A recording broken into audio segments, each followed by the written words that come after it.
friends, welcome to Eswari சமையல். இன்னைக்கு வந்து நம்ம ஈஸ்வரி சமையல்ல நல்ல ஒரு டிஃபரண்டான டேஸ்ட்ல ஒரு ஸ்வீட் ரெசிபி செய்ய போறோங்க. இந்த ஸ்வீட் ரெசிபி வந்து உங்க எல்லாருக்குமே ரொம்ப பிடிக்குங்க. அதாவது தீபாவளிக்கு வந்து நம்ம எல்லாருமே ஸ்வீட் செய்வோம். நம்ம வீட்ல வந்து கண்டிப்பா ஒரு சுகர் பேஷண்டாவது இருப்பாங்க. அவங்க வந்து பாத்தீங்க அப்படின்னா நம்ம தீபாவளிக்கு ஸ்வீட் சாப்பிட முடியலையே, ஒரு டேஸ்ட்டும் கூட பார்க்க முடியலையே அப்படின்னு சொல்லி நினைப்பாங்க. அவங்களுக்காக தாங்க இந்த ரெசிபி. அவங்க வந்து தாராளமா இந்த ஸ்வீட் வந்து சாப்பிடலாங்க. அந்த செய்முறையில தான் இன்னைக்கு வந்து நம்ம செய்ய போறோங்க. அவங்களுக்கு மட்டும் இல்லைங்க, நம்ம எல்லாருமே ஆரோக்கியமா சாப்பிடணும்னா இந்த மாதிரி செய்யலாங்க. இப்ப வந்து இந்த ரெசிபி எப்படி செய்யலான்ட்டு பார்க்கலாம் வாங்க.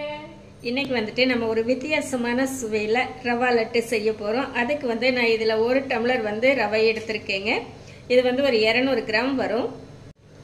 இருக்கட்டும். ரவை வறுக்கிறதுக்கு ஒரு கடாய் வச்சிருக்கேங்க. ரவை வறுக்கிறதுக்கு முன்னாடியே நம்ம வந்து முந்திரியும் திராட்சையும் வறுத்து எடுத்துக்கலாங்க. அதுக்கு வந்து நான் ஒரு 2 ஸ்பூன் நெய் சேர்த்திக்கிறேன். ஒரு 6-7 முந்திரி வந்து இந்த மாதிரி 2-2 கட் பண்ணி வச்சிருக்கேங்க. இது வந்து சேர்த்திக்கலாம். ஃபர்ஸ்ட் முந்திரியை கொஞ்சம் வறுத்துட்டு அதுக்கப்புறமா நம்ம திராட்சை சேர்த்திக்கலாங்க. முந்திரி பார்த்தீங்க அப்படின்னா நல்லா செவக்க ஆரம்பிச்சிருச்சுங்க. நம்ம எடுத்துக்கலாம்.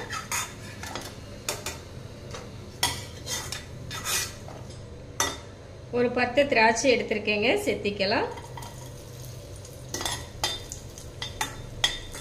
திராட்சை எல்லாம் நல்லா புசு புசுன்னு வந்துருச்சுங்க. நம்ம எடுத்துக்கலாம்.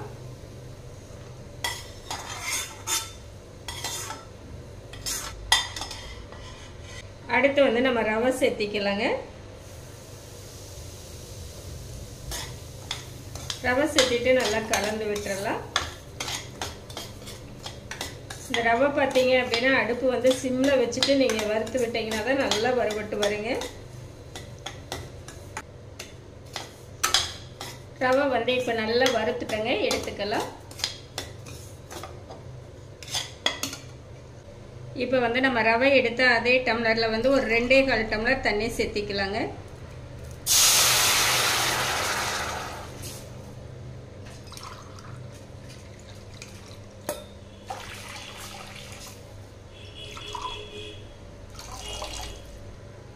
தண்ணி வந்து நல்லா கொதிக்கட்டும். இப்போ தண்ணி வந்து நல்லா கொதிக்குது பார்த்தீங்களா? இந்த கொதிக்கிற டைமில் நம்ம வறுத்து வச்சிருக்கிற ரவையை வந்து சேர்த்திக்கலாங்க. அப்படியே கொஞ்சம் கொஞ்சமாக சேர்த்திக்கலாங்க. நம்ம வறுத்து வச்சிருக்கிறதுனால கட்டி விழுகாதுங்க.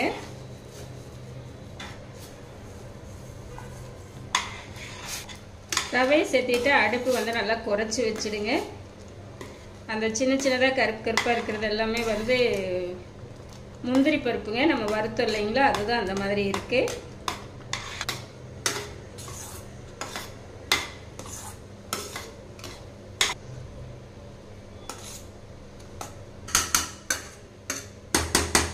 ஒரே நிமிஷத்துல ரவை வந்து இந்த அளவுக்கு நல்லா கலந்து வந்துடுச்சுங்க. இந்த அளவுக்கு நமக்கு வந்ததுன்னா போதும்.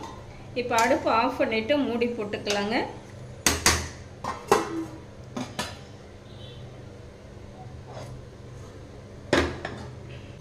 ரவை உருண்டைக்கு வந்து இன்னைக்கு நம்ம மண்டை வெல்லம் சேர்த்து தான் செய்ய போறோங்க. அதுக்கு வந்து பார்த்தீங்க அப்படின்னா நான் இதில் 1.25 டம்ளர் வெல்லம் எடுக்கிறேங்க. 1 டம்ளர் ரவை எடுத்துருக்குறோம். 1.25 டம்ளர் கரெக்டாக இருக்கும். திருப்பி ஒரு 1/4 டம்ளர் சேர்த்திக்கலாங்க. வெல்லம் மூழ்கிற அளவுக்கு தண்ணி சேர்த்திக்கலாம். லைட்டாக மண் தூசி இருக்கும் இல்லைங்களா, அதை வந்து நம்ம நல்லா கொதிக்க வச்சு வெல்லம் கரைஞ்சதுக்கப்புறம் நம்ம வடிகட்டிக்கலாங்க. அடுப்பு ஆன் பண்ணிட்டு எடுத்து வச்சுட்டோங்க. வெல்லம் கரையட்டும். வெல்லம் வந்து நல்லா கரைஞ்சிருச்சுங்க. நம்ம எடுத்துட்டோம். இப்போ வடிகட்டிக்கலாம்.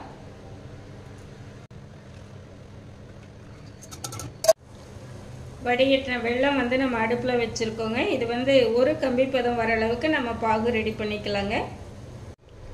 இப்போ பார்த்தீங்க அப்படின்னா பாகு வந்து நல்லா ரெடி ஆயிடுச்சுங்க. நம்மளுக்கு ஒரு கம்பி பதம் வந்ததுன்னா போதும். பார்த்தீங்களா?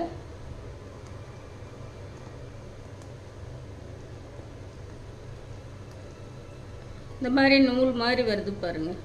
இதுதான் நம்மளுக்கு பதம். இப்போ வந்து நம்ம எடுத்துக்கலாங்க. இப்போ பார்த்தீங்க அப்படின்னா ரவை வந்து நல்லா நம்மளுக்கு வெந்துடுச்சுங்க. பார்த்தீங்களா? இந்த அளவுக்கு இருக்கு. அதாவது 3/4 பதம் வெந்திருக்கணுங்க. இப்போ நம்ம வந்து இந்த பாகு வந்து சேர்த்திக்கலாங்க.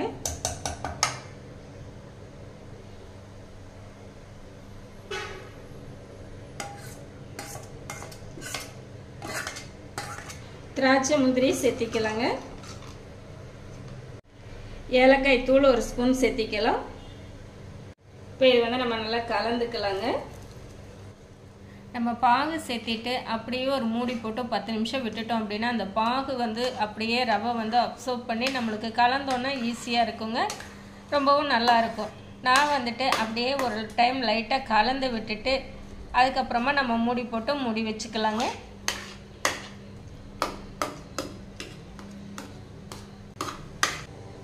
அதாவது நான் கலந்துட்டேங்க. இந்த ரவையெல்லாம் சின்ன சின்ன கட்டி இருக்குது. இந்த பாகில் வந்து நல்லா ஊறிடுச்சு அப்படின்னா நம்ம அப்படியே கரண்டி வச்சு மசிக்கிறதுக்கு ஈஸியாக இருக்குங்க.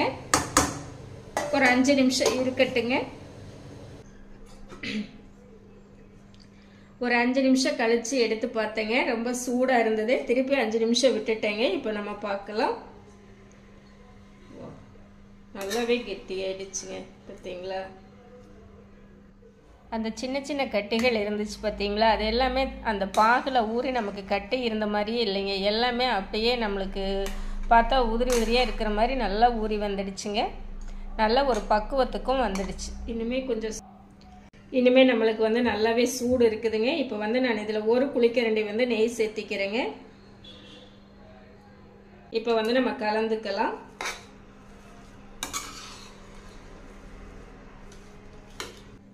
இப்போ பார்த்தீங்க அப்படின்னா நல்லா வெது வெதுப்பாக இருக்குதுங்க. அந்த அளவுக்கு நல்லா ஆறிடுச்சு. கையில் எல்லாம் அந்த ரவை வந்து ஒட்டாமல் நல்ல பக்குவமாக நம்மளுக்கு வந்திருக்குதுங்க.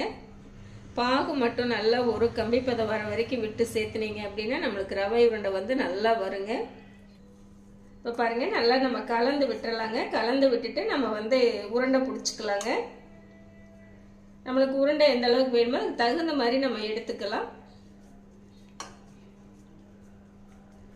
ஓரளவுக்கு மீடியமாக இருந்துச்சு அப்படின்னா கரெக்டாக இருக்குங்க. பார்த்தீங்களா?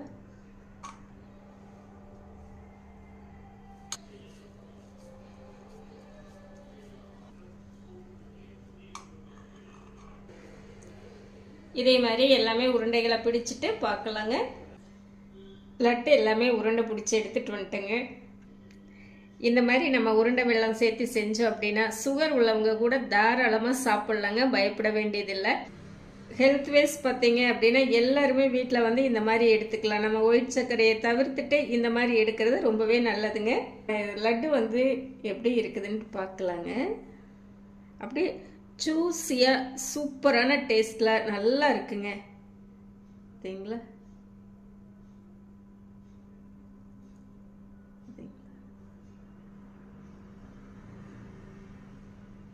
சாப்பிட்டு பார்க்கலாங்க.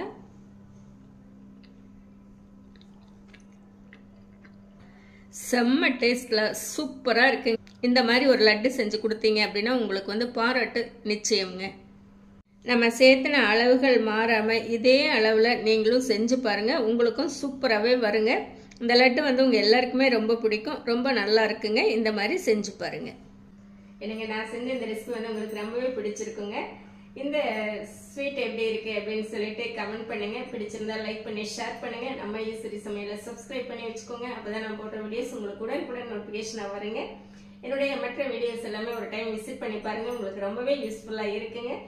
தேங்க்ஸ் ஃபார் வாட்சிங்.